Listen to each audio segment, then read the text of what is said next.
நம்முடைய பிதாவாகிய தேவனுடைய அன்பும் ஆண்டவராகிய இயேசு கிறிஸ்துவின் கிருபையும் சமாதானமும் உங்கள் அனைவரோடும் கூட என்றென்றைக்கும் இருப்பதாக. தலைப்பு: நான் உன்னை விட்டு விலகுவதும் இல்லை, உன்னை கைவிடுவதும் இல்லை. லேவியராகமம் 30ஆம் அதிகாரம். இந்த வேத பகுதியில் தூப பீடத்தை குறித்து தியானித்து வருகிறோம். அதற்கு அடிப்படையாக தூபம் என்பது ஜெபத்தை குறிக்கிறது. மத்தேயு 6ஆம் அதிகாரம் 13ஆம் வசனத்தில் உள்ள ஜெபத்தை செய்து கொண்டிருக்கிறோம். எங்களை சோதனைக்குட்பட பண்ணாமல் தீமையினின்று எங்களை ரட்சித்துக் கொள்ளும் என்கிற கர்த்தருடைய ஜெபத்தின் ஒரு வாக்கியத்தை நாம் தியானித்து வருகிறோம். அதன் தொடர்ச்சியை இப்பொழுது பார்க்கலாம். எங்களை சோதனைக்குட்பட பண்ணாமல் தீமையினின்று ரட்சித்துக் கொள்ளும். இந்த வாக்கியத்தை நாம் பார்க்கும்போது யாக்கோபு 1:14-15 வசனங்களில் சொல்லப்பட்டிருக்கிறது போல, இச்சையானது கர்ப்பம் தரித்து பாவத்தை பிறப்பிக்கும், பாவம் பூரணம் அடையும் போது மரணத்தை பிறப்பிக்கும் என்ற வேத வாக்கியத்தின்படி இச்சை என்பது என்ன என்பதை குறித்து கடந்த செய்தியில் தியானித்தோம். இச்சை என்பது பாவத்தினால் உண்டான ஆசை. இதைதான் இச்சை என்று சொல்கிறோம். நம்முடைய இருதயத்தில் இச்சை இருந்தால் என்ன நிகழும் என்பதை குறித்து கொஞ்சம் கவனித்து பார்க்கலாம். ஹைட்ரஜன், ஆக்சிஜன் என்ற 2 காற்றுகளையும் ஒன்றாக நாம் லேபரட்டரியில் சேர்க்கும் போது அது இணைந்து தண்ணீரை கொடுக்கும். அதே போல சூரியனில் உள்ள ஹைட்ரஜன் அணுக்களும் ஹீலியம் அணுக்களும் இணைந்து அதிகப்படியான வெப்பத்தை சூரியனுக்கு அதிகப்படியான வெப்பத்தை கொடுத்து மீண்டும் மீண்டுமாக ஹைட்ரஜனும் ஹீலியமுமாக பிரியும். இப்படி வினைப்படுதல் நடக்கும். இதை வினை புரிதல் என்று சொல்லுவோம். அதே போல நம் இருதயத்தில் இச்சை இருக்குமானால் அங்கு வந்து அந்த சாத்தான் அந்த இச்சையை பாவமாக வளர்த்து விடுவான். அதாவது ஹைட்ரஜன் அணுவை ஆக்சிஜனோடு இணைத்து தண்ணீரை உருவாக்குவது போல நம் இருதயத்தில் உள்ள இச்சையை அதை பாவமாக மாற்றக்கூடிய வல்லமை அவனுக்கு உண்டு. அவன் பேசி பேசி நம்முடைய இருதயத்தோடு பேசி பேசியே அது போல செய்வான். உதாரணமாக ஆதியாகமம் 3ஆம் அதிகாரத்தில் பார்க்கும்போது, ஆதியாகமம் 3ஆம் அதிகாரத்தில் ஏவாள் அம்மாவின் இருதயத்தில் இச்சை இருந்தது. அதைதான் பிரயோகப்படுத்தி அதை சரியான விதத்தில் தனக்கேற்றபடி வஞ்சகமாக பேசி அவன் சாமர்த்தியத்தினால் அதை பாவமாக மாற்றிய காதை எழுதப்பட்டிருக்கிறது. இது உண்மையான சம்பவம். ஏவாள் அம்மாவே அங்கு சொல்லுகிறார், நான் இச்சிக்கப்படத்தக்க கனி என்று அவரே ஏவாள் அம்மாவே தன்னுடைய வாயினால் அவர் சொல்லிய வார்த்தை இச்சிக்கப்படத்தக்க கனியாய் இருக்கிறது என்று அறிக்கையை செய்கிறார். அப்படி இருக்க இதை பயன்படுத்தி பொல்லாதவன், அதாவது சர்ப்பத்தின் வார்த்தையை கேட்டு ஏவாள் அம்மா அந்த வார்த்தையை சொல்லுகிறார். அதற்கு முன்பே அந்த பழத்தை ஏவாளம்மா பார்த்திருக்கிறார். அந்த இருதயத்தில் இச்சை இருந்ததை தெரிந்து கொண்டுதான் அந்த இச்சையை கொஞ்சம் கொஞ்சமாக நெருப்பில் தூபம் போடுவது போல அதை தூண்டி விட்டு வஞ்சகமாக பேசி பேசி அதை எப்படியாவது கர்த்தருடைய வார்த்தையை மீறும்படி செய்ய வேண்டும் என்று அந்த பழத்தை பறித்து சாப்பிட சொன்னார். அதை கேட்ட ஏவாள் அம்மாவின் நிலை என்ன ஆயிற்று? இன்று வரை அவர்கள் பிள்ளைகளாகிய நாம் எல்லாரும் இன்னும் பாவத்தில் கிடக்கிறோம். இந்த உலகம் பாவத்திற்குள் மூழ்கி கிடக்கிறது. உலகமே சாபத்தை பெற்று கொண்டது. இது நாம் தெளிவாக புரிந்து கொள்ள வேண்டிய இந்த உலக வரலாறே துவங்கி இருப்பது இந்த இச்சையினால் தான். அப்படியானால் இந்த இச்சை என்பது எவ்வளவு பெரிய பயங்கரமானது. இது ஒரு சாதாரண விஷயம் அல்ல என்பதை புரிந்து கொள்ள வேண்டும். இதன் முக்கியத்துவம் என்ன, இது எவ்வளவு பயங்கரமானது என்பதை புரிந்து கொள்ள வேண்டும். இப்படி ஒரு மனிதனின் மனதில் இச்சை இருக்குமானால் அதை பயன்படுத்தி அந்த இடத்தில் ஒரு கதவை நாம் திறந்து வைக்கிறோம். இருதயத்தின் வாசலை திறந்து வைப்பது போல சாதாரணமாக வீட்டின் வாசலை நாம் திறந்து வைத்தால் வெளியில் போகிற மிருகங்கள் எதுவாக இருந்தாலும், பூச்சிகள் ஏதாவது இருந்தாலும், பறவைகள் இருந்தாலும் வீட்டிற்குள் நுழைந்து விடும். நாம் வாசலை திறந்து வைத்தால் எது வேண்டுமானாலும் நுழையும். அதே போல நம் இருதயத்தில் இச்சை இருந்தால் அது நம் இருதயத்தின் வாசலை திறந்து வைப்பது போல அந்த வழியில் எது வேண்டுமானாலும் எவ்வித பாவமும் நுழைந்து விடும். நாம் எதை இச்சிக்கிறோமோ அதற்கேற்ற பாவம் அங்கு நுழைந்து விடும். அதனால் நாம் எப்பொழுதும் இச்சை இல்லாதவர்களாக இருக்க வேண்டும். இச்சைக்கு இடம் கொடுக்க கூடாது. அது இருந்தால் உடனே தூக்கி எறிந்து விட வேண்டும். சரி, இச்சை எவ்வளவு பயங்கரமானது, அது பாவத்தை பிறப்பிக்கும் என்று பார்த்தோம். அதை எப்படி நம் இருதயத்திலிருந்து எடுத்து விடுவது? இதை நாம் செய்வதற்கு முன்பாக கர்த்தரே தம்முடைய பிள்ளைகளின் இருதயத்தில் இந்த இச்சை இருக்கக்கூடாது, அதை எடுத்து விட வேண்டும் என்று நாம் எல்லோரும் அவருடைய ப்ராசஸில் தான் நாம் இருக்கிறோம். அவருடைய திட்டமிடுதலில், அவருடைய பிளானிங்கில், அவருடைய ஒரு செயல்பாட்டிற்குள் நாம் இருக்கிறோம். கர்த்தர் ஒரு பொம்மையை போல அங்கு மேலிருந்து நம்மளை அசைத்து கொண்டு, நம்மளை சரிப்படுத்தி கொண்டு அப்படித்தான் செய்து கொண்டிருக்கிறார். சரி, இதை எப்படி நாம் புரிந்து கொள்வது என்றால், நம் இருதயத்தில் இச்சை இருக்குமானால் கர்த்தர் என்ன செய்கிறார்? அந்த இச்சையை எடுத்து போட பல விதங்களில் நம்மை வழி நடத்துகிறார். நம் வாழ்க்கையில் சந்தர்ப்ப சூழ்நிலைகளை ஏற்படுத்தி தருவார். எப்படி எனில், நாம் தேவாலயத்திற்கு செல்லும் போது பலருடைய உபதேசங்கள், கர்த்தருடைய ஊழியக்காரர்களின் உபதேசத்தை கேட்கும் போதும், டிவி பார்க்கும் போதும், செல்போனில் செய்திகளை கேட்கும் போதும், ஒரு நல்ல விஷயங்களை கேட்கும் போது அதை நாம் தெரிந்து கொள்கிறோம். இன்னொரு காரியம், மற்றவர்கள் அதை இச்சித்து அதனால் ஏற்படுகிற பாவத்தில் விழுந்து அதனால் அவர்கள் படுகிற கஷ்டத்தை பார்க்கும் போதும் நாம் மிகவும் உணர்வடைவோம். ஐயோ, அவர்கள் இந்த இச்சையை வைத்திருந்தார்கள், அதன் விளைவாக இப்படி நேர்ந்தது என்று. சாதாரணமாக புகைப்பிடிப்பவர்கள், அதனால் யாராவது ஒரு கேன்சர் வியாதி வந்து நமக்கு தெரிந்தவர்கள் யாராவது பாதிக்கப்பட்டு அவர்கள் ஆபத்தான நிலைக்கு சென்றிருந்தால் அதை பார்க்கும் போது நாமும் மனம் திரும்புவோம். ஐயோ, அந்த இச்சை வேண்டாம், அதனால் இப்படிப்பட்ட பாதிப்பு வந்து அவருக்கு இப்படிப்பட்ட நிலை ஏற்பட்டதே என்று பயந்து நாம் திருந்துவதுண்டு.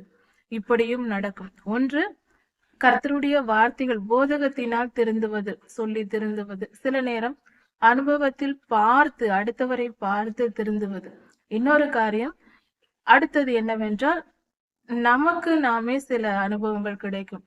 நாம் இச்சித்து ஏதாவது தவறு செய்வோம், அதனால் பெரிய ஒரு கஷ்டம் வரும். அந்த கஷ்டத்தினால் அந்த வேதனையை பார்த்து, ஐயோ, நான் இப்படி செய்து விட்டேனே, இது எனக்கு தேவையில்லாத பிரச்சனை ஆயிற்று என்று நாம் மனம் திரும்புவோம். இப்படி பலவித சூழ்நிலைகளை கர்த்தர் அமைதியாக விட்டு விடுவார். அந்த இச்சையின் பாதையிலேயே நாம் போய் அதனால் ஏற்படுகிற விளைவுகளை சந்தித்து ஐயோ என்று நாம் மனம் திரும்பி வரட்டும் என்று சில நேரங்களில் கர்த்தர் அமைதியாக இருந்து விடுவார். அப்படி நாமவே போய் முட்டிக்கொண்டு திரும்பி வந்து விடுவோம். இப்படி கர்த்தர் மனிதனை அந்த இச்சையிலிருந்து விடுதலையாக்க பல விதங்களில் அவர் வந்து செயல்படுகிறார். இன்னும் சில விஷயங்களில் அவர் போதித்து வழி நடத்துவார் வசனங்களால். அதனால்தான் தினமும் வேதம் வாசிக்க வேண்டும் என்பது. இச்சை என்பது ஒன்றோ இரண்டோ அல்ல, பலவிதமான மாய உலகமாக இருக்கிறது. இந்த காலகட்டத்தில் எல்லா விதமான இச்சைகள் சுலபமாக பாவம் செய்வதற்கான வழிகள். அன்று ஏவாளம்மாவுக்கு இருந்தது ஒரு கனி மட்டுமே. இன்று உலகத்தில் எந்த பக்கம் திரும்பினாலும் பாவத்திற்கான ஆயுதங்கள் காத்து கொண்டு கிடக்கின்றன. அதனால் எந்த விதத்திலும் நம்மால் சுலபமாக பாவம் செய்து விட முடியும். அப்படிப்பட்ட நிலையில் இருக்கும் போது கண்கள் இனிச்சை, மாம்சத்தின் இச்சை, ஜீவனத்தின் பெருமை என்று எப்படியாவது தவறு நேர்ந்து விடும். அதனால் சுலபமாக பாவம் செய்ய வழி உண்டு. ஆனால் எதுவும் நம்முடைய மனம் நம் கட்டுப்பாட்டில் தான் இருக்கிறது. நாம் உறுதியாக இருந்தால் ஒன்றும் நடக்காது. அதனால் நம் மன கட்டுப்பாடோடு இருக்க வேண்டும். அது கஷ்டமான காரியம் இல்ல, மிக மிக சுலபமானது. நம் இருதயம் நமக்குள் தான் இருக்கிறது. அதை கட்டுப்படுத்துவது சுலபம்தான். வெளியிலா இருக்கிறது அல்லது தூரத்தில் இருக்கிறதா போய் தொட முடியாது என்பதற்கு. பாவத்தை குறித்த பயமும் கர்த்தருக்கு பயப்படுகிற பயமும் இருந்தால் எந்த இச்சையும் மனதில் இருக்காது, பாவம் செய்ய தோன்றாது. இதுதான் முதல் காரணம். வேத வசனங்களாலும் நாம் போதிக்கப்படும் போது, கர்த்தருடைய வசனங்களை நாம் தொடர்ந்து படிக்கும் போதும் ஜெபிக்கும் போதும் கர்த்தர் அந்த நம் இருதயத்தில் உள்ள இச்சையை எடுத்து போடுவார். இப்படியாக நாம் அந்த இச்சையை விட்டு விலகி காத்து கொள்ள வேண்டும். அந்த இச்சை இருந்தால் சாத்தான் அதை பாவமாக பெருக பண்ணுவான். ஏவாளம்மாவுக்கு என்ன நடந்ததோ, அவர்களுடைய இருதயத்தில் இருந்த இச்சையின் நிமித்தம் அந்த பாவம் வந்தது. அவர்கள் பாவியானார்கள், சாபத்தை பெற்று கொண்டார்கள். அவர்களால் அந்த உலகம் முழுவதும் சாபத்தை பெற்றது. அப்படியானால் நாம் செய்ய வேண்டிய காரியம், நாம் இச்சையை இருதயத்தில் வைத்திருக்க கூடாது, தூக்கி போட வேண்டும். அதற்கு முதலில் நம் இடத்தில் என்ன இருக்கிறது என்பதை ஆராய்ந்து அறிந்து புரிந்து கொள்ள வேண்டும். தெரிந்து கொண்டால்தான் அதை எதிர்த்து நம்மால் போராட முடியும். அதனால் வெளிப்படையாக சில பாவங்கள் நமக்குள் இருக்கும். சில விஷயங்கள் நமக்கே அறியாமல் நாம் உணராமல் இருப்போம். தவறென்று தெரியாமல் செய்து கொண்டிருப்போம். வேத வசனங்களை படிக்கும்போது இது தெளிவாக கர்த்தர் நமக்கு போதித்து விடுவார். அதனால்தான் தினமும் வேத தியானமும் ஜெபமும் தேவை. கர்த்தருடைய தீர்க்கதரிசிகளின் ஊழியக்காரர்களின் செய்திகளை கேட்க வேண்டும். அப்படி செய்யும் போது நாம் சுலபமாக நம் வாழ்க்கையில் பாவத்தை மேற்கொள்ள முடியும், அதை விட்டு விலக முடியும், மற்றவர்களையும் காப்பாற்ற முடியும். அதனால் இந்த காரியங்களை தொடர்ந்து செயல்படுத்துவோம். அடுத்தது, இந்த இச்சையை இருதயத்திலிருந்து எடுத்து போட்டு விட்டால் அந்த இச்சை என்ற நிலையிலேயே அது முடிந்துவிடும். இச்சை என்பது பாவம் அல்ல, இது தெளிவாக புரிந்து கொள்ள வேண்டும். இச்சை என்பது பாவம் அல்ல, அது மனதில் இருக்கிற ஒரு உணர்வு. அந்த இச்சை பாவமாக பரிணாமம் பட்டு விட்டால், அந்த இச்சை பழுகி பெருகி முழுமை அடைந்து விட்டால் அது பாவமாகிவிடும். ஒருவேளை அந்த இச்சையை நாம் எடுத்து போடாமல் இருந்தால் அது பாவமாக பரிணமித்துவிடும். அந்த பாவம் என்பது பூரணம் அடையும் போது மரணத்தை பிறப்பிக்கும். பூரணம் அடையும் போது என்பது, பாவம் என்பது துவக்க நிலை, முடிவு நிலை என்று இருக்கிறது. சில பாவங்கள் துவக்க நிலையிலிருந்து முடிவு நிலை வரைக்கும் சில காலங்கள் செல்லும். இதை நாம் தெளிவாக புரிந்து கொள்ள வேண்டும் என்றால், வேதாகமத்தில் நியாயாதிபதிகள் புஸ்தகத்தில் சிம்சோன் ஐயா பாவத்திற்கு கண்படி நிச்சை என்கிற அந்த இச்சைக்கு இடம் கொடுத்து, அதன் விளைவாக மாம்சத்தின் இச்சைக்கு இடம் கொடுத்து பாவம் செய்தார். இன்னொன்று, வேதாகமத்தில் தாவீது ராஜாவின் சரித்திரம் கொடுக்கப்பட்டிருக்கிறது. தாவீது ராஜா தனிமையில் உப்பரிகளில் இருக்கும் போது அரண்மனை மாடியில் இருந்து அவர் பார்க்கும்போது பத்சபேலை பார்த்து கண்களின் இச்சைக்கு இடம் கொடுத்தார். அதன் விளைவாக பாவம் செய்தார், மாம்சத்தின் இச்சைக்கும் இடம் கொடுத்து விட்டார். அதன் பின்பாக அதனுடைய விளைவாக அவர் 4 பிள்ளைகளை இழந்தார், மரணத்திற்கு ஒப்பு கொடுத்தார். இந்த இடத்திலும் அந்த இச்சையானது கர்ப்பம் தரித்து, கண்களின் இச்சையில் தொடங்கி அது கர்ப்பம் தரித்து பாவத்தை பிறப்பித்து, அந்த பாவம் பூரணம் அடைந்து மரணத்தை பிறப்பித்தது. 4 பிள்ளைகளுக்கு மரணத்தை கொண்டு வந்தது. சிம்சோனையா சரித்திரத்திலும் அவருடைய வாழ்க்கையிலேயே அது நடந்து முடிந்தது. இச்சையா இருந்தது, பாவம் அடைந்தது, அடுத்தது மரணத்தை கொண்டு வந்தது. இந்த ஃபார்முலா யாக்கோபு 1:14-15 அதிகாரங்களில் சொல்லப்பட்டிருக்கிற அந்த ஃபார்முலா இங்கு அப்படியே செயல்படுத்தப்பட்டிருப்பதை, கர்த்தருடைய நீதி நியாயங்கள் மாறாதது என்பதையும் புரிந்து கொள்ள வேண்டும். கர்த்தருடைய நீதி நியாயங்கள் நிரூபிக்கப்பட்டிருக்கிறது. இதில் பழைய ஏற்பாடு புதிய ஏற்பாடு என்று வேறுபாடு இல்லை. பழைய ஏற்பாட்டில் சம்பவமாக சொல்லப்பட்டிருக்கிறது, புதிய ஏற்பாட்டில் வசனமாக கொடுக்கப்பட்டிருக்கிறது. இவைகள் இரண்டும் நமக்கு தேவையானவையே. பழைய ஏற்பாடும் தேவை, புதிய ஏற்பாடும் தேவை. கர்த்தருடைய வசனங்கள், எல்லா வசனங்களும் மனித வாழ்க்கைக்கு தேவையானதே. இப்படி நம் வாழ்க்கையை சீர்படுத்துவதற்காகவும் வேதாகமம் ஒன்றுதான் நம்முடைய பரலோகத்திற்கும் இந்த பூமிக்கும் வைக்கப்பட்டிருக்கிற ஏணி என்று சொல்லலாம். அங்கிருந்து போடப்பட்டிருக்கிற ஒரு கயிறு என்றும் சொல்லலாம். அதை பிடித்து கொண்டுதான் நம்மால் மேலே செல்ல முடியும். ஏணி இல்லாவிட்டால் உயரத்தில் ஏற முடியாது, அல்லது ஒரு கயிறாவது இருக்க வேண்டும். இந்த இரண்டும் இல்லாவிட்டால் நம்மால் பரலோகம் போக முடியாது. பைபிளை பரலோகத்திலிருந்து போடப்பட்டிருக்கிற ஒரு கயிறாக எண்ணி அதை நாம் பற்றி கொள்ள வேண்டும். அப்படி பற்றி கொண்டால் பரலோகத்திற்கு சென்று விட முடியும். இல்லாவிட்டால் கீழே விழுந்து விட வேண்டிதான். கயிறை பற்றி கொண்டாலே நாம் தூக்கப்படுவோம். கயிறை பற்றி கொள்ளாவிட்டால் நம்மை தூக்கி கொள்ள அவர்களால் முடியாது. அது கர்த்தருடைய நீதி அல்ல, அவர்கள் செய்ய மாட்டார்கள். பரலோகம் நம்மை எடுத்துக்கொள்ளாது. கர்த்தர் கொடுக்கிற பரலோகத்திலிருந்து நமக்கு பூமியிலிருந்து நம்மை காப்பாற்ற, இந்த உலக பாடுகளில் இருந்து காப்பாற்றுவதற்கு கொடுக்கப்படுகிற ஒரே ஒரு வாய்ப்பு பரலோகத்திலிருந்து கொடுக்கப்படுகிற ஒரு கயிறு. அதுதான் கர்த்தர் நமக்கு செய்கிற உடன்படிக்கை, வேதாகம புஸ்தகம் பைபிள். அதை நாம் கெட்டியாக பற்றி கொண்டால் நாம் பரலோகத்தால் தூக்கி விடப்பட்டு நேராக கர்த்தருடைய சமூகத்தில் சென்று விடலாம். வேத வசனம் இல்லாமல் பரிசுத்தமும் இல்லை, பரிசுத்தம் இல்லாமல் பரலோகத்தில் அங்கு வேலையும் இல்லை. பரிசுத்தம் இல்லாதவர்களுக்கு அங்கு இடமும் இல்லை. கர்த்தர் நீதி உள்ளவர். நாம் மரணத்திற்கு முன்பாக மனம் திரும்பினால் மட்டுமே கர்த்தருடைய ராஜ்யத்திற்குள் பிரவேசிக்க முடியும். இறந்த பின்பெல்லாம் அங்கு போக முடியாது. இறந்த பின்பு நேராக பாதாளத்துக்கு தான் போக வேண்டும், மனம் திரும்பாவிட்டால். மனம் திரும்பி கர்த்தருடைய வேதத்தின் மேல் விசுவாசம் வைத்தால் மட்டுமே நமக்கு ரட்சிப்பு, கர்த்தருடைய ராஜ்யத்திலும் இடம் கிடைக்கும். மனம் திரும்புவோம், கர்த்தருடைய ராஜ்யத்தில் இடம்பெறுவோம். யாத்திராகமம் 30ஆம் அதிகாரம். ஆசரிப்பு கூடாரத்தில் உள்ள தூபபீடத்திலிருந்து எழும்பும் புகை கர்த்தருடைய ஜெபத்தை குறிக்கிறது. மத்தேயு 6ஆம் அதிகாரம் 13ஆம் வசனத்தில், எங்களை சோதனைக்குட்பட பண்ணாமல் தீமை நின்று எங்களை ரட்சித்துக் கொள்ளும். இந்த ஜெபத்தை கர்த்தர் நமக்கு தினமும் செய்ய சொல்லி இருக்கிறார். இதில் ஒரு கவனிக்க வேண்டிய ஒரு விஷயம் சோதனை என்ற வார்த்தை. நாம் இச்சையை குறித்து கடந்த செய்திகளில் பார்த்தோம். இந்த சோதனைக்கும் இச்சைக்கும் ஒரு சம்பந்தம் இருக்கிறது. எந்த மனிதனுடைய மனதில் இச்சை இருக்கிறதோ அந்த மனிதனுக்கு சோதனை வரும். இச்சை இருந்தால் அது சோதனை வரும். இச்சை என்பது பாவம் அல்ல, பாவத்திற்கு முந்தைய நிலை. இச்சை இருக்குமானால் அது வளர்ந்து பாவமாவதற்கு வாய்ப்பு இருக்கிறது. இச்சை இல்லை என்றால் அங்கு பாவத்திற்கு வேலை இல்லை.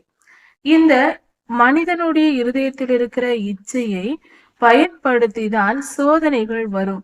உதாரணத்திற்கு ஆதியாகமம் 3ஆம் அதிகாரத்தில் பார்க்கும்போது, அங்கு ஏவாளம்மா முதலில் அந்த மரத்தின் கனியை பார்த்து அதை இச்சித்து அதை சாப்பிட்டு அதனால் பாவத்தை கொண்டு வருகிறார்கள் இந்த பூமிக்கு.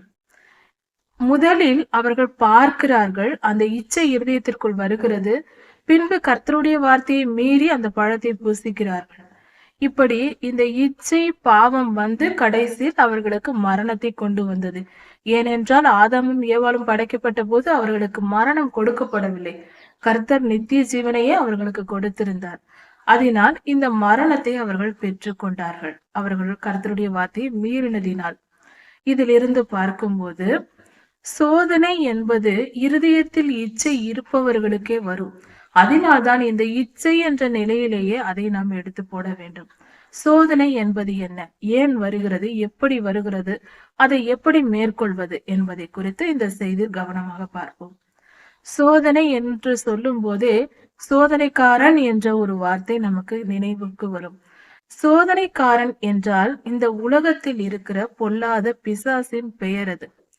அதாவது கெட்ட கிரியைகள். அதாவது இந்த உலகத்தை படைத்த கர்த்தர் ஒருவர் இருக்கிறார், தெய்வம் இறைவன் இருக்கிறார் என்று சொல்லும் போது தீமை என்ற ஒரு கிரியையும் இந்த உலகத்தில் இருக்கிறது. அதை யாராலும் மறுக்க முடியாது.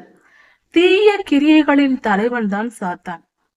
எல்லார் மனதிலும் பாவத்தையும் தீமையையும் விதைப்பதும் ஒரு மனிதனையும் குடும்பத்தையும் உலகத்தையுமே கெடுப்பதே தொழிலாக வைத்திருப்பதுதான் சாத்தானுடைய வேலை.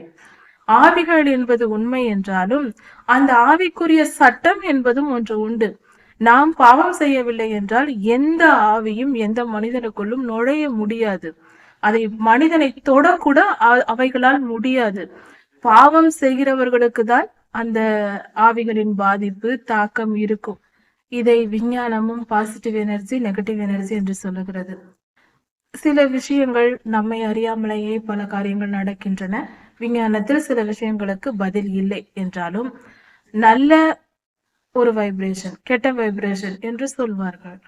அப்படியானால் கர்த்தருடைய ஆவியானவரின் செயல்பாடும் பொல்லாத ஆவிகளின் கிரியைகளும் உண்டு என்பதை விஞ்ஞானம் சொல்லுகிற ஒரு காரியம். பெயர்தான் வேறு வேறு. அப்படி இருக்க நாம் எப்பொழுதும் பரிசுத்த பாதையில் நடந்தால் நம் மனநிலையில் தான் நம் வாழ்க்கையில் இருக்கிறது. நம் வாழ்க்கையில் நடக்கக்கூடிய முக்கியமான பல இன்ப துன்பங்களுக்கு காரணம் நம்முடைய மனநிலைதான். மனிதனுடைய மனநிலையை பொறுத்தே அந்நாட்களில் சொல்வார்கள், ஊரில் மழை பெய்யும் என்று. நல்லவர்கள் இருந்தால் மழை பெய்யும், கெட்டவர்களாக இருந்தால் மழை கூட அந்த ஊருக்கு கிடைக்காது என்று சொல்வார்கள். இதெல்லாம் உண்மைதான், பொய் அல்ல, ஒரு கற்பனை அல்ல. அவர்கள் அனுபவித்து சொல்லுகிறார்கள்.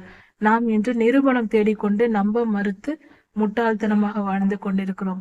உண்மைதான். இருதயத்தின் நினைவுகள் நாம் நல்லதையே நினைத்து நன்மையே செய்து வரும்போது அதன் விளைவுகள் கண்டிப்பாக நல்லதாகவே இருக்கும். அதனால்தான் கர்த்தர் பரிசுத்தமாய் வாழ சொல்லுகிறார். அப்படிப்பட்டவர்களை அவர் ஆசீர்வதிக்கிறார். பல காரியங்களில் அவர்களுடைய துன்பம் நிலைத்திருக்காது. ஒரு காரியம் புரிந்து கொள்ள வேண்டும். பொய்க்கு நித்திய ஜீவன் கிடையாது. பொய்யிற்கு நீண்ட ஆயுள் கிடையாது. உண்மைக்கு மரணமும் கிடையாது. உண்மை என்றும் சாகாது. அது நிச்சயமாக நிரந்தரமாக அது எப்பொழுதும் இருக்கும். சில நேரம் மறைக்கப்படலாம், ஆனால் அது நிரந்தரமாக மறைக்க முடியாது, அதை அழிக்கவும் முடியாது. ஆனால் பொய் நிலைத்திருக்காது. கொஞ்ச காலம் வாழ்ந்திருக்கலாம், ஆனால் நிலைத்திருக்க முடியாது. அதற்கு நித்தியம் கிடையாது, நிரந்தரம் கிடையாது, இறந்துவிடும். பொய்யை நீண்ட காலம் பேசிக்கொண்டு இருக்க முடியாது. சில பொய்கள் கூறப்பட்டாலும் அது வெளியரங்கமாகிவிடும். ஆனால் சத்தியத்தை யாராலும் ஒன்றும் செய்ய முடியாது, நிரந்தரமாக இருக்கும். அதனால் இந்த காரியங்களை புரிந்து கொண்டு நம்மளுடைய வாழ்க்கை நீதியின் பாதையில் இருக்க வேண்டும். சத்தியத்தை பேசி உண்மையாய் வாழ்ந்து உள்ளதை உள்ளதென்றும் இல்லதை இல்லதென்றும் சொல்லுங்கள் என்று சுலபமாக வாழ்க்கை முறையை நமது ஆண்டவராகிய இயேசு கிறிஸ்து சொல்லிக் கொடுத்திருக்கிறார். நம் வார்த்தைகளில் சுத்தம், நம்முடைய இருதயத்தில் சுத்தம், பரிசுத்தமான மனம், சுயநலம் வேண்டாம், பெருமை வேண்டாம், உள்ளதை உள்ளதென்றும் இல்லதை இல்லதென்றும் சொல்லி கர்த்தர் நம்மோடு இருக்கிறார் என்ற தைரியத்தோடு வாழ்ந்து விட்டு போகலாம். வாழ்க்கை சுலபமாக வாழலாம், சரியாக வாழலாம், நிம்மதியாக வாழலாம், நித்திய ஜீவனையும் சுதந்திரித்துக் கொள்ளலாம். நீதியின் பாதை என்பது சுலபமானது. நீதியின் பாதை என்பது சுலபமானது. அக்கிரமமும் அநியாயமும் தான் கஷ்டமானது. அதை தெரிந்து கொண்டு நாம் புரிந்தவர்களாய் செயல்பட வேண்டும். கர்த்தர் நல்லவர், அவர் மிக மிக நல்லவர். அவர் அன்பை புரிந்து கொள்ள வேண்டும். நம்மளுடைய இருதயத்தில் இந்த இச்சை இருக்குமானால் அதை குறித்த சோதனை வரும். உதாரணத்திற்கு, கண்களால் இச்சிக்கிற பழக்கம் உண்டு. சினிமா, டிவி, செல்போன் என்று பொழுதுபோக்கு காரியங்களை பார்த்து கொண்டே நாம் பழகி கொண்டிருந்தால் அது கண்களின் இச்சை. பார்க்கிற ஒரு சுகத்தை அனுபவித்துக் கொண்டே இருக்க வேண்டும் என்று நினைத்தால் அது பாவம், இச்சையாக இருக்கிறது. அந்த இச்சையின் நிமித்தம் அதே போன்ற கண்களில் பிரச்சனை அல்லது கண்களால் பார்க்கிறதினால் நம் சரீரம் பாதிக்கப்பட்டு அதன் மூலம் அந்த வியாதி வரும். அதே போல மாம்சத்தின் இச்சை, சாப்பிடும் பழக்கம் உள்ளவர்கள் அதிகமாக சாப்பிடுவது, பெருமைக்காக சாப்பிடுவது, இப்படி கண்களின் இச்சைக்கு இடம் கொடுத்தால் அந்த கண்களின் இச்சை நிமித்தம் கண்கள் பாதிக்கப்படும். அதே போலதான் அதிகமாக பேசுகிறவர்கள் அந்த பேச்சினால் பாதிக்கப்பட்டு அதனால் பிரச்சனைகளுக்குள்ளாவார்கள். இதே போல நாம் செய்கிற எந்தெந்த பாவங்கள், எந்தெந்த விஷயங்களை நினைத்து நாம் செய்கிறோமோ, சிலர் செயல்களால் பாவம் செய்ய விட்டாலும் இருதயத்தில் தீய குணங்களோடு இருப்பார்கள். எப்பொழுதும் அவர்கள் கை கால்கள் பாவம் செய்யாது நீதியாய் நடப்பது போல வெளி தோற்றம் தெரியும், அப்படித்தான் இருப்பார்கள். ஆனால் அவர்கள் இருதயத்திலோ பொல்லாத எண்ணங்கள் எப்பொழுதும் இருக்கும். மனதால் தீய எண்ணங்களை நினைத்து கொண்டிருப்பார்கள். பிறர்க்கு விரோதமாக இச்சையான காரியங்கள் போன்றவற்றை நினைத்து கொண்டே இருப்பார்கள். இப்படிப்பட்டவர்களுடைய இருதயம் பாதிக்கப்பட்டு அவர்களுக்கு இருதய பிரச்சனைகள் வர வாய்ப்புண்டு. அதனால் எந்தவித சரீரத்தின் அவயவங்களை பயன்படுத்தி பாவம் செய்கிறார்களோ மனிதர்கள், அந்தந்த அவயவங்கள் பாதிக்கப்படும். இன்னொன்று, கர்த்தருடைய பிள்ளைகளை தூஷிப்பது, கர்த்தரை தூஷிப்பது, பரிசுத்த ஆவியானவருக்கு விரோதமாக பேசுவது, இப்படிப்பட்ட காரியங்களை செய்பவர்களுக்கு அதற்கேற்ற அந்த பாவத்திற்கேற்ற வியாதிகள் வரும். அதனால் எவ்வித பாவம் செய்கிறோமோ அந்த பாவத்திற்கு ஏற்ற நியாய தீர்ப்புகளை கர்த்தரிடத்திலிருந்து பெற வேண்டி இருக்கும். அதனால் இப்படிப்பட்ட பாவங்களுக்கு விலகி பரிசுத்தமாய் வாழ வேண்டும். சோதனை என்பது எந்த பாவத்தை வைத்து பாவம் செய்கிறார்களோ அதை குறித்து சோதனை. எந்த பாவத்தை குறித்து இச்சை இருக்கிறதோ அதில் சோதனை வரும். அந்த சோதனையும் இச்சையும் சேர்ந்து பாவத்தை பிறப்பிக்கும். அந்த பாவம் பூர்ணம் அடையும் போது மரணத்தை பிறப்பிக்கும். இப்படியாக சோதனைக்கு உட்பட பண்ணாமல், இப்படிப்பட்ட சோதனைகள் நமக்கு வந்தால்தான் நாம் பாவம் செய்து விடுவோம். சில நேரம் தப்பித்துக் கொள்வோம். உறுதியாய் விசுவாசத்தில் உறுதியாய் இருந்து வேத தியானத்தினாலும் ஜெபத்தினாலும் கர்த்தருடைய அளவற்ற கிருபையினாலும் சில சோதனைகளில் நாம் வெற்றி பெற்று விடுவோம். யோபு ஐயாவை போல சோதனை வந்தாலும் வெற்றி பெற்று விடுவோம். அது சில நேரங்களில் அந்த சோதனையில் உட்பட்டு அதில் தோற்று போய் பாவம் செய்து விட்டால் அது நமக்கு நியாய தீர்ப்பை கொண்டு வந்துவிடும். அது பயங்கரமானதா இருக்கும். அதனால் இந்த நிலையில் நாம் கர்த்தரை நோக்கி நாம் எப்படி ஜெபிக்க வேண்டும்? இந்த நிலையில் நாம் கர்த்தரை நோக்கி எப்படி ஜெபிக்க வேண்டும்? எங்களை சோதனைக்கு உட்பட பண்ணாமல், சுவாமி எங்களுக்கு அந்த சோதனை வேண்டாம், எங்கள் இச்சையை எங்களிடமிருந்து எடுத்து போடும், எங்களுக்கு சோதனை வேண்டாம். சோதனை வந்தால் அந்த காலம், சோதனையை அனுபவிக்கிற காலம் கொடுமையானதாக இருக்கும். அது வியாதியாக இருக்கலாம், பட்டயமாக பிரச்சனையாக இருக்கலாம், அல்லது பற்றாக்குறையாக இருக்கலாம், பஞ்சம், பட்டயம், கொள்ளை நோய். இது சம்பந்தமான 3 விதமான நியாய தீர்ப்புகளில் ஏதாவது இருக்கும். அதனால் இவைகள் 3மே ஆபத்தானவை. அப்படிப்பட்ட காலங்கள் நம்மை சித்திரவதைப்படுத்தும் மிகவும் கஷ்டமான காலமாக இருக்கும். அது கஷ்டம் என்பது சொல்வதை விட துயரமான காலமாக இருக்கும். மிக துயரமான காலகட்டத்தில் நாம் கடந்து போக வேண்டி இருக்கும். அதனால்தான் கர்த்தரிடத்தில், ஆண்டவரே, எங்களை சோதனைக்கு உட்பட பண்ணாமல், எங்களை உள்ளே நுழைத்து விடாமல், தீமை நின்று எங்களை காத்து கொள்ளும். தீமை என்று சொல்லும் போதே அந்த தீமைக்கு சொந்தக்காரன் அந்த பொல்லாதவன், சாத்தான், அக்கிரமக்காரன். அவன் தான் சோதிக்க வருவான். அவன் தான் தீமையை நமக்கு கொண்டு வந்து கொடுப்பான். இதற்கு ஆதாரம் யோபு புஸ்தகத்தில் இருக்கிறது. யோபு 1ஆம் அதிகாரத்திலும் இறுதி அதிகாரங்களிலும் 2ஆம் அதிகாரத்திலும் இருக்கிறது. அப்படி நாம் பார்க்கும்போது தெளிவாக நாம் புரிந்து கொள்ளக்கூடிய காரியம், சோதனை வந்தால், சோதனை என்றாலே பொல்லாதவன் நம் வாழ்க்கையை தொடுவது, தீமையை கொண்டு வருவான். அதனால் நாம் மிகவும் கஷ்டப்பட வேண்டிய நிலை ஏற்படும். அப்படிப்பட்ட சூழ்நிலை எங்களுக்கு வேண்டாம் சுவாமி, எங்களை பார்த்து கொள்ளும், எங்களை பாதுகாத்து கொள்ளும் என்று கர்த்தரை நோக்கி நாம் ஜெபிக்கிறோம். எங்களை சோதனைக்கு உட்பட பண்ணாமல் தீமை நின்று எங்களை ரட்சித்து கொள்ளும். அதற்கு நாம் செய்ய வேண்டிய காரியம், இச்சையை எடுத்து போட வேண்டும். கர்த்தர் நமக்கு அதை போதிக்கும் போது கேட்டு திருந்த வேண்டும். நாம் பெரிதாக ஒன்றும் செய்ய வேண்டியதில்லை. கர்த்தருக்கு கீழ்ப்படிந்தால் போதுமானது. தினமும் வேத தியானமும் ஜபமும் இருந்தால் நம் இருதயத்தில் இருக்கிற இச்சை போய்விடும். அந்த இச்சை போய்விட்டால் அதற்கப்புறம் பாவமும் இல்லை, மரணமும் இல்லை. ஒருவேளை சில நேரங்களில் இச்சை இருக்கும், சில நேரங்களில் நாம் மனம் திரும்புவோம், இச்சையை விட்டு மனம் திரும்புவோம். ஆனாலும் அதில் சிறிதளவு, பெரிதளவாக நாம் மனம் திரும்பி விட்டாலும் சிறியதளவு நம் மனதில் கொஞ்சம் கொஞ்சம் இச்சை இருந்து கொண்டு இருக்கும். அதனால் மீண்டும் மீண்டும் சோதனை வந்து கொண்டே இருக்கும். அதனால் எனக்கு முடியவே இல்லையே, இந்த பிரச்சனை எனக்கு தொடர்ந்து வந்து கொண்டிருக்கிறதே என்று சொன்னால் அதில் நாம் இன்னும் வெற்றி பெறவில்லை, அதை தோற்கடிக்கவில்லை என்று பொருள். அந்த துன்பத்திலேயே அதன் வழி இருக்கு. எதை குறித்து நமக்கு கஷ்டம் வருகிறதோ அதில் தான் நமக்கு இச்சையும் இருக்கும். அதை நான் சுலபமாக கண்டுபிடித்து கொள்ளலாம். கண்டுபிடித்து அந்த இச்சையை அகற்றி போட்டு ஜெபத்தில் சில நேரம் நம் மனதை நம்மால் திருப்ப முடியாத நிலை வந்ததானால் நாம் ஜெபித்து கர்த்தருடைய சமூகத்தில் காத்திருந்து நன்றாக ஜெபிக்கும் போது அந்த ஜெபத்தின் நிமித்தம் கர்த்தருடைய சமூகத்தில் நாம் அமருவதால் அவருடைய பிரசன்னத்தால் நாம் நிரப்பப்பட்டு பலனடைந்து நம் ஆத்மா சுத்திகரிக்கப்பட்டுவிடும். அந்த கர்த்தருடைய பிரசன்னத்தின் வல்லமையினால் நம் ஆத்மா சுத்திகரிக்கப்படும். அதற்காக தான் ஜெபிக்க வேண்டும், வேதம் வாசிக்க வேண்டும் என்று சொல்வது. அந்த சமயத்தில் வேதம் வாசிக்கும் போதும் ஜெபிக்கும் போதுதான் நாம் பரலோகத்தோடு கனெக்ட் ஆகிறோம். அந்த தொடர்பு நிலை வரும்போதுதான் நாம் சுத்திகரிக்கப்பட முடியும். அதனால்தான் பெரியோர்கள் எல்லோரும் ஜெபியுங்கள், வேதம் வாசியுங்கள் என்று சொல்லுகிறார். அதை நாம் கீழ்ப்படிந்து நடக்கும் போது நன்மை பெற்றுக் கொள்ளலாம். பலவித சோதனைகள் நுழையாமல் நம்மை காப்பாற்றிக் கொள்ளலாம். வேத வசனமும் தியானமும் நம்மை பெரும் பாவத்திலிருந்தும் பெரிய பெரிய நியாய தீர்ப்பிலிருந்தும் நம்மை காப்பாற்றிவிடும். ஜெபமும் வேத வாசிப்பும் செய்கிறவர்கள் மகா புத்திசாலிகள். அவர்கள் வாழ்க்கையில் பல வெற்றிகளை பெற்றுக்கொண்டே போகலாம். ஞானம் வரும், தெளிவு வரும், பாவம் போகும், பரிசுத்தம் வரும். எல்லாவித நன்மைகளும் கர்த்தருடைய சமூகத்தில் இருக்கிறது.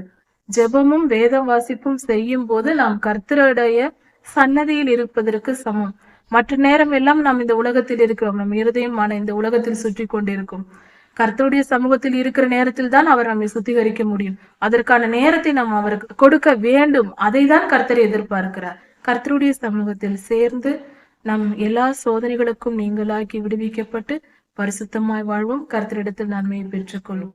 யாத்திராகமம் 30ஆம் அதிகாரம், மத்தேயு 6ஆம் அதிகாரம். யாத்திராகமம் 30ஆம் அதிகாரத்தில் சொல்லப்பட்டிருக்கிற தூப பீடத்தை குறித்து தியானிக்கும் போது அதிலிருந்து புறப்படுகிற தூப வர்க்கத்தின் வாசனையானது ஜெபத்தை குறிக்கிறது. மத்தேயு 6ஆம் அதிகாரம் 14ஆம் வசனத்தில் ராஜ்யமும் வல்லமையும் மகிமையும் என்றென்றைக்கும் முடியவில்லை என்ற வாக்கியத்தை குறித்து நாம் தியானிக்க இருக்கிறோம். ராஜ்யம் கர்த்தருடையது, வல்லமை கர்த்தருடையது, மகிமை கர்த்தருடையது. இதை குறித்து சற்று ஆழமாக தியானிக்க ஆதியாகமம் 1ஆம் அதிகாரத்தை பார்க்கும்போது இந்த உலகத்தை சர்வலோகாதிபதி ஆண்டவராகிய இயேசு கிறிஸ்து பிதாவாகிய தேவன் உண்டாக்கினார். அவரே சிருஷ்டித்தார், உருவாக்கி படைத்தார். அப்படி இருக்க இந்த அண்ட சராசரமும் பூமியும் கோள்களும் நட்சத்திரங்களும் சூரியனும் வான்வெளியில் இருக்கிற எல்லாமே கர்த்தரால் படைக்கப்பட்டவை. நாம் இருக்கும் இந்த பூமி இருக்கும் கேலக்சியானது பால்வெளி மண்டலம் என்று சொல்லப்படுகிறது, மில்கிவே கேலக்சி என்று. இப்படி இருக்க இந்த சர்வமும் கர்த்தரால் படைக்கப்பட்டது என்று சொல்லும் போது படைத்தவருக்கே இவைகள் சொந்தம். முதல் நாளில் வெளிச்சம் உண்டாயிற்று, 2ஆம் நாள் தண்ணீரை 2ஆக பிரித்தார், 3ஆம் நாள் செடி கொடிகள் தாவரங்களை படைத்தார், 4ஆம் நாளில் சூரியன் சந்திரன் வான்வெளி பொருட்கள் எல்லாவற்றையும் இந்த சுடர்களை படைத்தார், 5ஆம் நாளில் பரப்பன ஊர்வன 5ஆம் நாளில் பரப்பன நீர் வாழ்வன இந்த உயிரினங்களை படைத்தார், 6ஆம் நாளில் காட்டு மிருகங்கள் நாட்டு மிருகங்கள் மனிதர்கள் இவைகளை படைத்தார், 7ஆம் நாளில் கர்த்தர் ஓய்ந்திருந்தார். இப்படி சகலத்தையும் கர்த்தர் படைத்து கடைசியாக மனிதனை படைத்து இந்த பூமியை ஆளுகை செய்து கொள்ளுங்கள் என்று சொன்னார். ஆதியாகமம் 1ஆம் அதிகாரம் இறுதி பகுதியில் கர்த்தர் மனிதனுக்கு ஆளுகை தருவதை குறித்து கொடுக்கப்பட்டிருக்கிறது. ஆனால் ஆதியாகமம் 3ஆம் அதிகாரத்திலேயே பார்க்கும்போது மனிதன் தன்னுடைய ஆளுகையை பொல்லாத சாத்தானிடம் வலுசற்பத்திடம் ஆதி பிதாக்கள் ஆதாமும் ஏவாளும் தோற்றதினால் அந்த ஆளுகை அவனிடத்தில் சென்றது. ஆதியாகமம் 3ஆம் அதிகாரத்தில் இருந்து இன்று வரை இந்த உலகத்தின் அதிபதி பொல்லாத சாத்தானே. இது நாம் சரியாக கவனித்து சற்று சமுதாயத்தை பார்த்தால் தெரியும். தீமையானவர்களில் தீமை செய்கிறவர்களின் ஆளுகை, அக்கிரமக்காரர்களின் ஆளுகை எங்கும் நிறைந்திருக்கும். நல்லவர்கள் ஒடுக்கப்படுவார்கள். நாம் நினைக்கிறோம், ஏன் எனக்கு இப்படி நடந்தது, நான் நீதிமானாயிற்றே, நான் நீதியாக தானே இந்த பாதையை செய்கிறேன், நான் நீதியை தானே செய்தேன், நீதியின் மார்க்கத்தில் வாழ்கிறேன், எனக்கேன் இந்த துன்பம், அக்கிரமக்காரர்கள் செழிக்கிறார்களே என்று சில நேரங்களில் நீதிமான்களும் வேதனைப்படுவதுண்டு, சில நேரங்களில் மிகவும் சோர்ந்து போவதும் உண்டு. இதற்கான காரணம் என்ன என்று பார்க்கும்போது இதுதான் காரணம். இந்த பூமி பொல்லாத ஆவிகளிடம் பொல்லாத சாத்தானின் ஆளுகைக்குள் இருக்கிறது. இப்பொழுதும் இன்னும் கர்த்தருடைய ராஜ்யம் இந்த பூமிக்கு வரவில்லை. அவனுடைய ஆளுகையில் இருப்பதினால்தான் துன்மார்க்கர் ஓங்குவதும் அவர்கள் அதிகாரம் செலுத்துவதும். அதனால் நீதிமான்கள் சோர்ந்து போக தேவையில்லை. நாம் நமக்கு மீண்டுமாக அந்த ஆளுகையை பறித்து கர்த்தரிடத்தில் கொடுக்கிற அதிகாரத்தை ஆண்டவர் நமக்கு கொடுத்திருக்கிறார். அதற்குரிய வல்லமையை நமக்கு கொடுத்திருக்கிறார். நீதிமான்கள் தாங்கள் இழந்த மனிதர்களா முற்பிதாக்களாகிய மனிதர்கள் இந்த பூமியை சாத்தானிடம் ஒப்படைத்ததால் அந்த சாத்தானிடம் இருந்து அவனுடைய ஆளுகையை விரட்டி அதிலிருந்து பிடுங்கி இந்த பூமியின் சகல அதிகாரத்தையும் கர்த்தரிடத்தில் கொடுக்கிற வேலை நமக்கு கொடுக்கப்பட்டிருக்கிறது. அப்படியானால் நாம் யுத்தம் செய்ய பிறந்திருக்கிறோம். சரி, இதில் முதல் யுத்தம் யாருடையது என்றால் நமது ஆண்டவராகிய இயேசு கிறிஸ்து. இந்த வேலையின் துவக்கத்தை ஆண்டவராகிய இயேசு கிறிஸ்துவே துவக்கி வைத்தார். அவர் முதல் குற்ற நிவாரண பலியாக பிறந்து அவர் பலியாக ஒப்பு கொடுக்கப்பட்ட பின்பு அவர் பாதாளத்திற்கு சென்று பாதாளத்தின் சாவியை எடுத்து விட்டார். கொல்லாத சாத்தானின் அதிகாரத்தை வென்று ஜெயித்தார். வெளிப்படுத்தல் 4-5 அதிகாரங்களில் சொல்லப்பட்டிருக்கிறது அவர் ஜெயம் கொண்டிருக்கிறார் என்று. அவர் முதலில் பொல்லாத சாத்தானை எதிர்த்து அவருடைய பரிசுத்தத்தினால் பரிசுத்தமான வாழ்க்கையினாலும் தம்முடைய சிலுவை மரணத்தை அவர் சகித்ததினாலும் அவர் தம்முடைய இரத்தம் சிந்தப்படுவதற்கு ஒப்பு கொடுத்ததினாலும் அவருக்கு நியமிக்கப்பட்ட அத்தனை துன்பங்களையும் அவர் சுமந்து முடித்ததினாலும் இவ்வுலகத்தில் வந்து வாழ்ந்து இத்தனை காரியங்களையும் நீதியையும் நிறைவேற்றி அந்த பொல்லாத சாத்தானை ஜெயித்திருக்கிறார். அப்படி அவர் ஜெயம் கொண்டு விட்டார். இப்பொழுது அவருடைய வாரிசுகளாக அவருடைய கர்த்தருடைய பிள்ளைகளாக அவருடைய இரத்தத்தையும் நாமாக தனியாக அல்ல, அவருடைய இரத்தம், அவருடைய நாமம், அவருடைய வசனம், இந்த மூன்றையும் வைத்து பொல்லாத சாத்தானை எதிர்த்து அவருடைய சார்பில் ஆண்டவராகிய இயேசு கிறிஸ்துவின் ரெப்ரசன்டேட்டிவாக நாம் இருந்து இந்த உலகத்தில் இப்பொழுது இருக்கிற பொல்லாத இருளின் கிரியைகளை அழித்து போட்டு அந்த அதிகாரத்தை பிடுங்கி போட்டு நாம் கர்த்தரிடத்தில் இந்த பூமியின் ராஜ்யத்தை ஒப்படைக்க வேண்டும். அது எப்படி செய்வது என்றால் நம்முடைய பரிசுத்தமான வாழ்க்கையை வைத்துதான். நம் வாழ்க்கையில் நாம் சும்மா இருந்தாலே போதும், தானாக வரும் பிரச்சனைகள், வரும் பாடுகள், வரும் வராத நீதியின் பாதையில் நடக்க வேண்டும் என்று நினைத்து விட்டால் நமக்கு எல்லா விதமான கஷ்டங்களும் வந்து கொண்டிருக்கும். அது வரட்டும், அதுதான் நம்முடைய வேலையை. அவைகளை எதிர்த்து எந்த சூழ்நிலையிலேயும் விசுவாசத்தோடு பரிசுத்தமாய் நான் வாழ்வேன் என்று வாழ்கிறோம் அல்லவா, அதுதான் யுத்தம். நாம் செய்கிற யுத்தமாய் இருக்கிறது. எந்த சூழ்நிலையிலேயும் யார் என்ன சொன்னாலும் என்ன செய்தாலும் நம்முடைய பரிசுத்தத்தை கைவிடாமல், ஆண்டவராக இயேசு கிறிஸ்துவின் மேல் வைத்திருக்கிற விசுவாசத்தை விடாமல் நாம் உறுதியாய் பற்றி கொண்டு வாடா பார்க்கலாம் என்று பொல்லாத கிரியைகளை, துன்மார்க்கரை எதிர்த்து நிற்கிற அந்த வல்லமை இருக்கிறது அல்லவா, அதை கர்த்தரிடம் பெற்றுக்கொண்டு உறுதியாய் நாம் இருக்கிறோம் அல்லவா, அதுவே நாம் வெற்றி பெறுவதற்கு அடையாளம். அதற்கு பெயர்தான் நம் வெற்றி, அதற்கு பெயர்தான் யுத்தம். நாம் அந்த யுத்தத்தை செய்து வெற்றி பெற வேண்டும். ஆண்டவராகிய இயேசு கிறிஸ்துவின் நாமம், அவருடைய இரத்தம், அவருடைய வசனத்தை நாம் பயன்படுத்த வேண்டும்.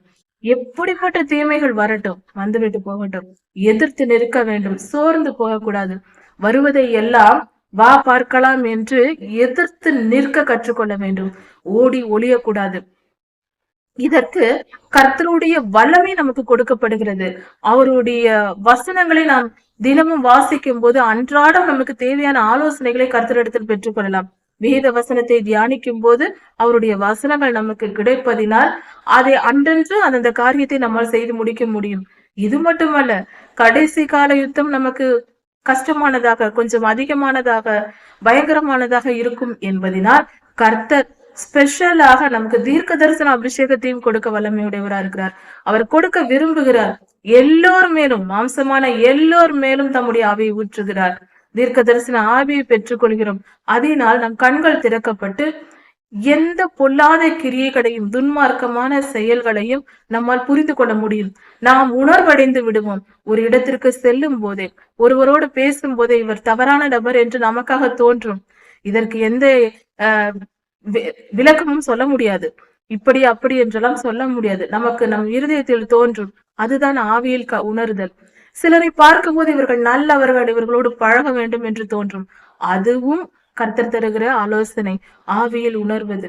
இப்படிப்பட்ட தீர்க்க தரிசன அபிஷேகத்தை பெற்றுக்கொண்டால் நம்மை அறியாமலேயே நாம் சரியான பதில் சென்று விடுவோம். நம்மை அறியாமலேயே நாம் நீதியின் காரியங்களை செய்வோம். சில காரியங்களை நாம் மனதில் அறிந்து செய்வோம், சிலவற்றை அறியாமலே நடக்கும், நாமவே செய்வோம். அப்படி ஒரு வல்லமை கர்த்தருடைய அபிஷேகத்திற்கு உண்டு. இப்படிப்பட்ட அபிஷேகத்தை கொடுத்து அவருடைய திருநாமம், அவருடைய திரு ரத்தம், அவருடைய திரு வசனம் எல்லாவற்றையும் கொடுத்து நம்மை பலப்படுத்தி வெற்றி பெற செய்கிற ஆண்டவராய் இருக்கிறார். அவர் கூட நின்று நம்மை யுத்தம் செய்ய விட்டு அவர் வேடிக்கை பார்ப்பார். அதாவது அவர் மகிழ்ந்து களி கூறுவார். நாம் வெற்றி பெறுவதை பார்த்து ரசிப்பார். அது நம்மை துன்பத்தில் தள்ளிவிடுவதல்ல. என் பிள்ளைகளுக்கு தேவையானதெல்லாம் கொடுத்து எப்படி யுத்தம் பண்ணுகிறாய் பார் என்று பொல்லாத சாத்தான் முன்பாக காலரை தூக்கிவிட்டு தைரியமாக நின்று நம்மை கொண்டு அவர் மகிழ்ந்து களி கூறுவார். அப்படிப்பட்ட யுத்தத்தை நாம் செய்ய வேண்டும். அது எப்படி என்றால், நாம் பரிசுத்தத்தில் நிலைத்திருப்பதே யுத்தம். என்ன வந்தாலும் வரட்டும், என்ன துன்பம் வந்தாலும் வரட்டும், நான் இந்த பாவத்தை செய்ய போக மாட்டேன், அந்த பாவத்தை செய்ய போக மாட்டேன். எந்த ஒரு தீமையான காரியங்களும், கர்த்தருக்கு பிரியமில்லாத எந்த வழிகளிலும் போய் உன் பிரச்சனையை நான் தீர்த்து கொள்ள நினைக்க மாட்டேன். சண்டை வருகிறதா வரட்டும், வியாதி வருகிறதா வரட்டும், எது வந்தாலும் என்னுடைய உறுதியாய், என்னுடைய விசுவாசத்தில் உறுதியாய் இருப்பேன். என் தேவனை நான் பற்றி கொள்வேன் என்ற உறுதியான நிலை, நீதியை விட்டு வழுவாத நிலை, நீதியின் மார்க்கத்தை விட்டு தவறாத நிலையில் உறுதியாய் நாம் வாழ முடியும். அப்படி வாழ வேண்டும். அதற்கு பெயர்தான் யுத்தத்தில் ஜெயிக்கிற வழி. யுத்தத்தில் தோற்பது என்றால் அவன் கொடுக்கிற பிரச்சனைகளை, பொல்லாதவன் கொடுக்கிற பிரச்சனைகளினால் நாம் தோற்று போய் பாவம் செய்து விடுவது. எந்த நிலையிலையும் நீதி தவறாமல் கர்த்தருக்கு பிரியமாய் அவரிடத்தில் விசுவாசத்தோடு நாம் நிலைத்திருந்தால் நாமே வெற்றி பெற்றவர்கள். அவ்வளவுதான். அவன் கொஞ்ச நேரம் வருவான், எவ்வளவு ஆட்டம் ஆடினாலும் ஆடிவிட்டு போய்விடுவான். அவனுக்கு கொடுக்கப்பட்ட நேரம் வரைக்கும் தான் நம் எதிரில் நின்று ஆடிக்கொண்டிருக்க முடியும். அதற்கு பின்பு ஒன்றும் செய்ய முடியாது. நேரம் முடிந்ததனால் தூக்கி போடப்படுவான். அதனால் பொல்லாத இருளின் கிரியைகளுக்கு பயப்படாமல் தைரியமாய் கர்த்தரிடத்தில் விசுவாசமாய் இருந்து எப்பொழுதும் சந்தோஷமாக வாழ வேண்டும் என்று நினைத்தால் யுத்தம் செய்ய முடியாது.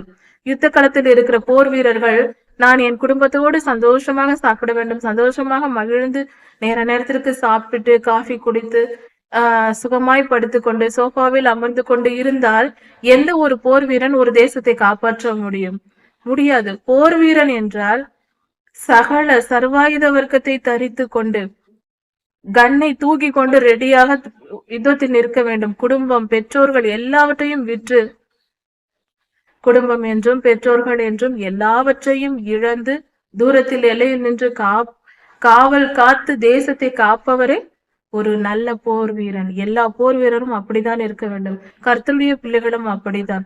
சுகபோக வாழ்க்கையில் வாழ்ந்து கொண்டு கர்த்தருடைய பிள்ளைகளாக இருக்க வேண்டும் என்று நினைக்க கூடாது. சுகபோக வாழ்க்கையெல்லாம் இப்பொழுது இல்லை, அது நித்தியத்தில் போய் அனுபவித்துக் கொள்ளலாம். நிரந்தரமாக அப்படித்தானே வாழப் போகிறோம். கொஞ்ச நாள் போராடுவோமே, கொஞ்ச நாள் நாம் இந்த யுத்தத்தை நாம் தானே தவறு செய்தோம். மனிதர்களாகி நாம் தானே அவனிடத்தில் இந்த பூமியை ஒப்படைத்தோம். நாமே அதை வென்று கர்த்தருடைய திருப்பாதத்தில் ஒப்பு கொடுக்க வேண்டும். அதற்கான சகல உதவிகளையும் அவர் செய்கிறார். சகல ஞானத்தை தருகிறார். கூடவே இருந்து கர்த்தர் வழி நடத்துகிறார். ஆனால் யுத்தம் நாம் செய்ய வேண்டும். நாம் உறுதியா இருப்பதே யுத்தம், வேறொன்றும் இல்லை. எல்லாவற்றையும் புரிந்து கொண்டு அமைதியாய் சும்மா இருந்தால் போதும். அந்த காலம் நிறைவேறும் வரை நாம் வாய் மூடி அமைதியாக இருந்தால் போதும். துன்பத்தை சகித்து கொண்டு பொறுத்து கொண்டு வாழ்கிற வாழ்க்கை தான் வெற்றியுள்ள வாழ்க்கை. இதற்கு உதாரணம் இது என்ன புதியதாக இருக்கிறது என்று நினைக்க வேண்டாம். ஆண்டவராக இயேசு கிறிஸ்து அப்படித்தான் செய்தார்.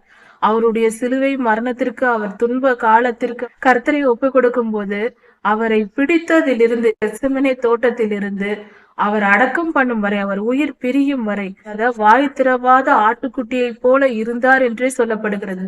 அதே ஃபார்முலா தான் நம்ம ஒவ்வொருவருக்கும். உலகத்தில் எத்தனை துன்பம் வந்தாலும், ஏன் என்னை அடிக்கிறாய், ஏன் என்னை துன்பப்படுத்துகிறாய் என்று எதிர்கேள்வி கேட்க கூடாது.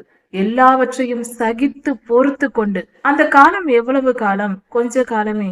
ஆண்டவராக இயேசு கிறிஸ்துவை எவ்வளவு ஒப்பு கொடுத்தார்கள், எவ்வளவு காலம் அந்த துன்பத்தை அனுபவித்தார்? கொஞ்ச நேரம். முடிந்தது. பின்பு 3ஆம் நாள் உயிரோடு எழுந்தார் நம் ராஜாதி ராஜா. எதற்கு? நம்மை ஆளுகை செய்வதற்கு. அவர் வரப்போகிறார். அவர் வரும் வரை பொறுத்திருப்போம். அவர் காலம் வந்தது. நம்மை அவர் எடுத்து செல்லும் காலம் வந்து விட்டது. அப்படி இருக்க நாம் ஏன் பயப்பட வேண்டும்? நாம் ஏன் கவலைப்பட வேண்டும்?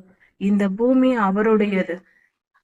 அவர் வருகைக்கு முன்பாக இந்த பூமியை சுத்தப்படுத்துவோம், பரிசுத்தப்படுத்துவோம். பொல்லாத இருளின் கிரியைகளை அகற்றி போடுவோம். பரிசுத்தத்தில் உறுதியாய் நின்று ஆண்டவராக இயேசு கிறிஸ்துவின் பிள்ளைகள் நாங்கள் இப்படிதான் இருப்போம் என்று அவருடைய நாமத்திற்கு மகிமை உண்டாகும்படி செய்வோம். யாத்திராகமம் 30ஆம் அதிகாரம், மத்தேயு 6ஆம் அதிகாரம். பரமண்டல ஜெபத்தை குறித்து தியானித்து வருகிறோம்.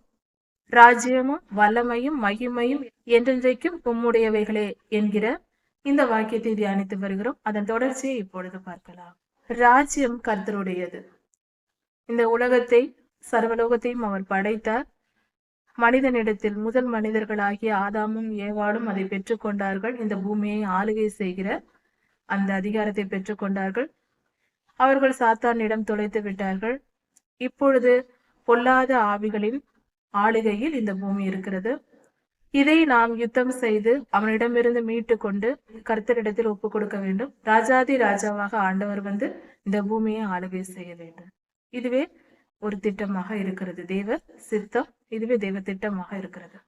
எப்படி நாம் யுத்தம் செய்ய வேண்டும் என்பதை இதற்கு முந்தைய செய்தியில் நாம் யுத்தம் செய்து பொல்லாத ஆவிகளில் ஆளுகையை நீக்க வேண்டும். நாம் பரிசுத்தமாய் வாழ்வதே பொல்லாத ஆவிகளை நாம் எதிர்த்து செய்கிற யுத்தமாய் இருக்கிறது.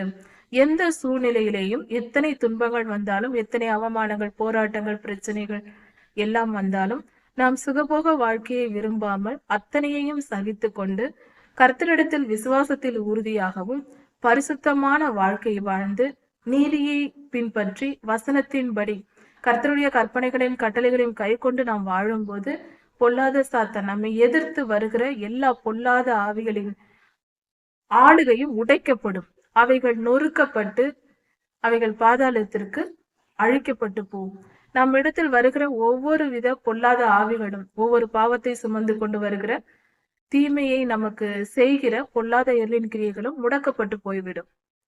தோற்று போய் பாதாளத்தில் அடைக்கப்படும். இப்படியாக நம் வாழ்க்கையை நாம் யுத்தம் செய்கிறோம். உதாரணத்திற்கு, பெருமையை தூண்டுகிற ஒரு ஆவி இருக்கிறது என்று வைத்துக் கொள்வோம். நம்மை எப்பொழுதும் அவமானப்படுத்தி, கேவலப்படுத்தி, நீ எதற்கும் பிரயோஜனமற்றவள் என்று சொல்லுகிற மனிதர்கள் நம்மை சூழ்ந்திருக்கிறார்கள் என்று வைத்துக் கொள்வோம். நம் பெருமையை தூண்டி விடுவார்கள். பெருமையை தேடு, புகழை தேடு என்று, எதுவும் இல்லாமல் இருக்கிறாய் என்று தூஷித்து தள்ளுவார்கள்.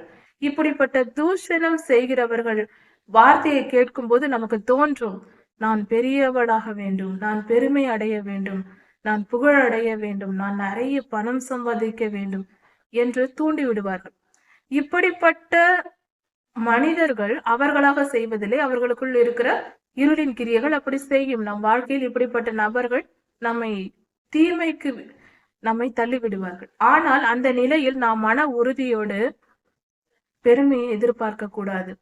தாழ்மையோடு கர்த்தருக்கு பிரியமான வாழ்க்கை, பரிசுத்தமான வாழ்க்கை, கர்த்தருடைய கற்பனைகளின்படியும் கட்டளைகளின்படியும் அவருடைய வேத வசனங்களின்படியும் மலை உபதேசத்தை கை கொண்டு, மத்தேயு 5, 6, 7 அதிகாரங்களில் கர்த்தர் சொல்லியிருக்கிற மலை உபதேசங்களை கை கொண்டு பரிசுத்தமாய் நாம் வாழும்போது அந்த பெருமையின் ஆவி நம்மை எதிர்த்து நம்மை நோக்கி வருகிற அந்த பொல்லாத இருளின் கிரியைகள் எல்லாம் அழிக்கப்பட்டு தோற்று போய்விடும்.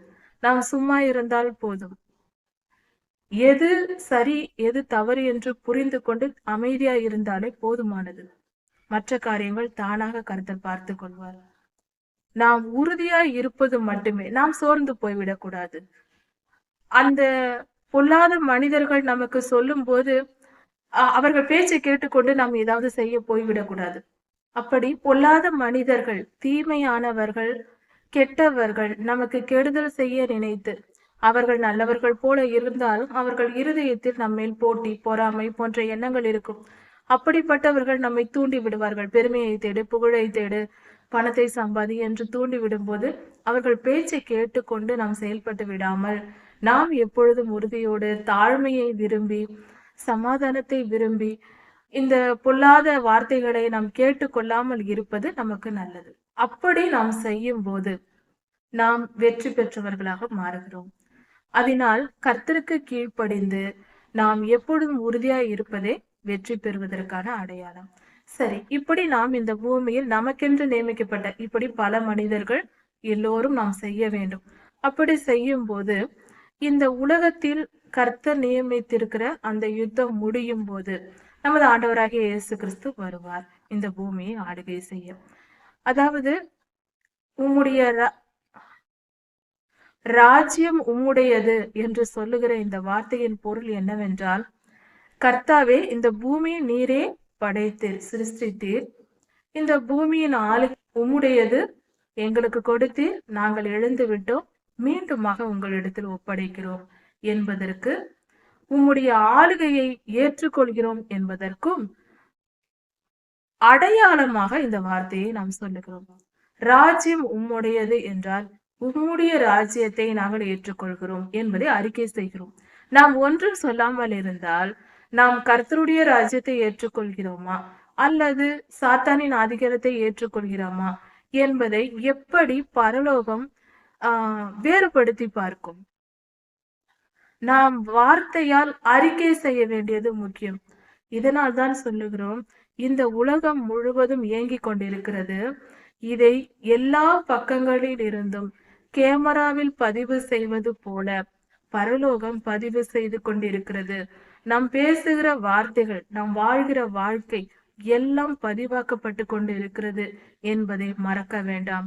எல்லா காரியம் பதிவாகி கொண்டு இருக்கிறது. அது எதையும் யாரும் ஏமாற்ற முடியாது. கர்த்தருடைய நியாயத்தீர்ப்பு நாளில் எல்லாம் சரி கட்டப்படும். நன்மைக்கு நன்மையும் தீமைக்கு தீமையும் நடக்கும். பதில் தருவார் ஆண்டவர்.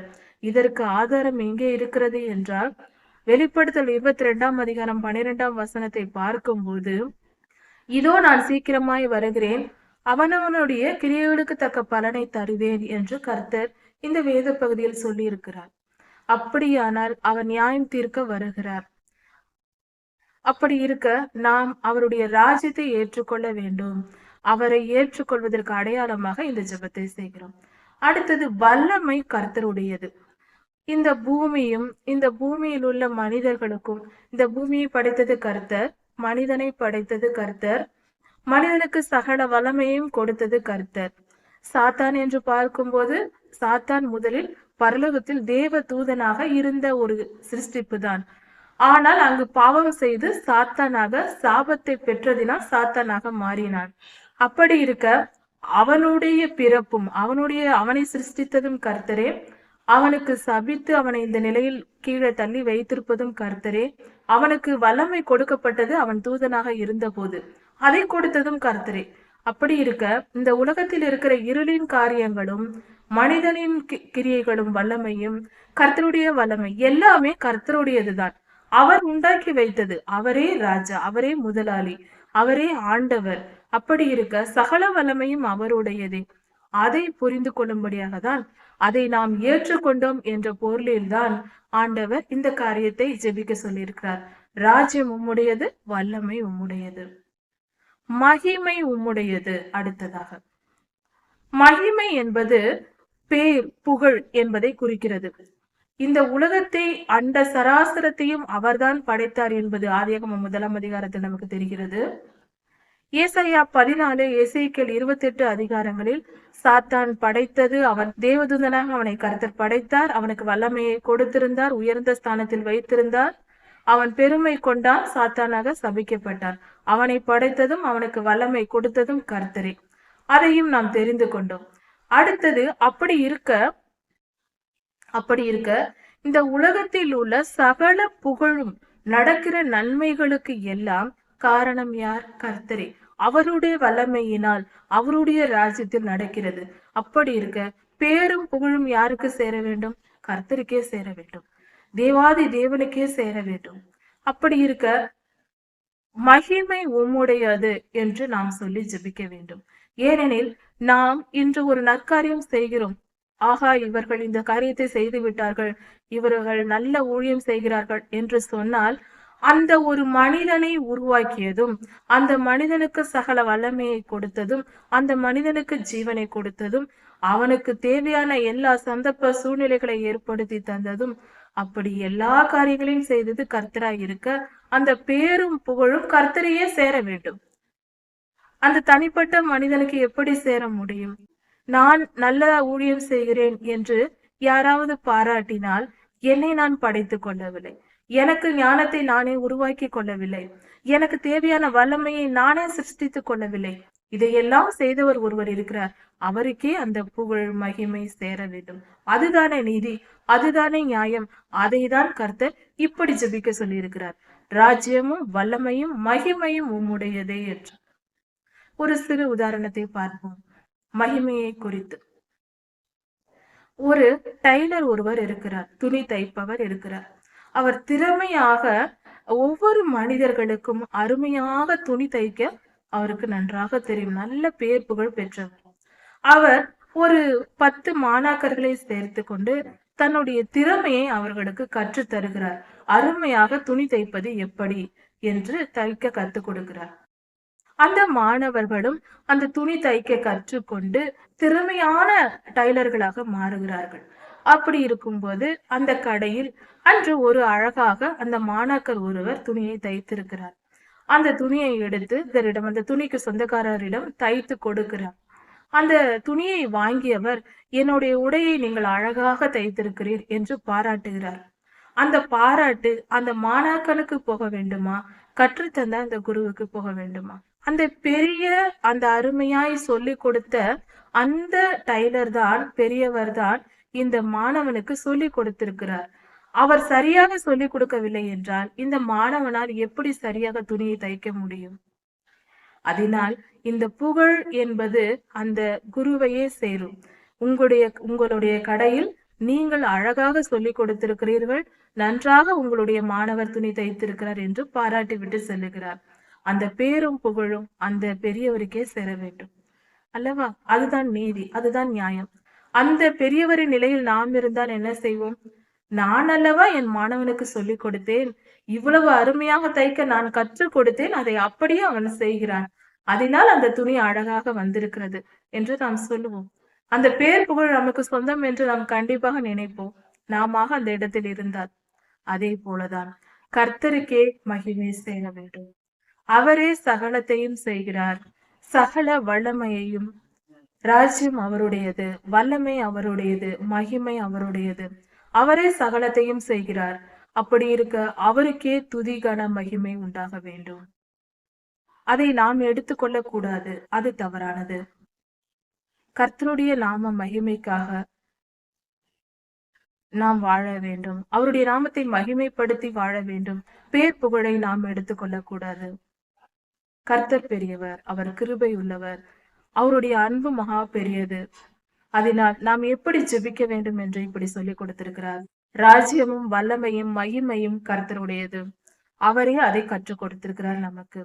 இப்படியாக நாம் இருக்க வேண்டும். பாருங்கள், அவர் சிருஷ்டித்தார், அவர் வல்லமையை கொடுத்தார், மகிமையை கர்த்தருக்கு செலுத்த வேண்டும் என்பதை இந்த வேத பகுதியில் நமக்கு சொல்லியும் கொடுத்திருக்கிறார். எல்லாவற்றையும் கற்றுத் தருகிற நம்முடைய அன்பான தகப்பன் அவர். அவரை போல ஒரு தெய்வம் இருக்கும்போது நாம் கவலைப்பட தேவையில்லை. அவரை தொழுது கொள்வோம், அவரை ஏற்றுக்கொள்வோம், அவருக்கு கீழ்ப்படிந்திருப்போம், அவரையே உயர்த்தி கொண்டாடுவோம் தினமும். கர்த்தர் உங்களை ஆசீர்வதிப்பாராக. மாரநாதம்.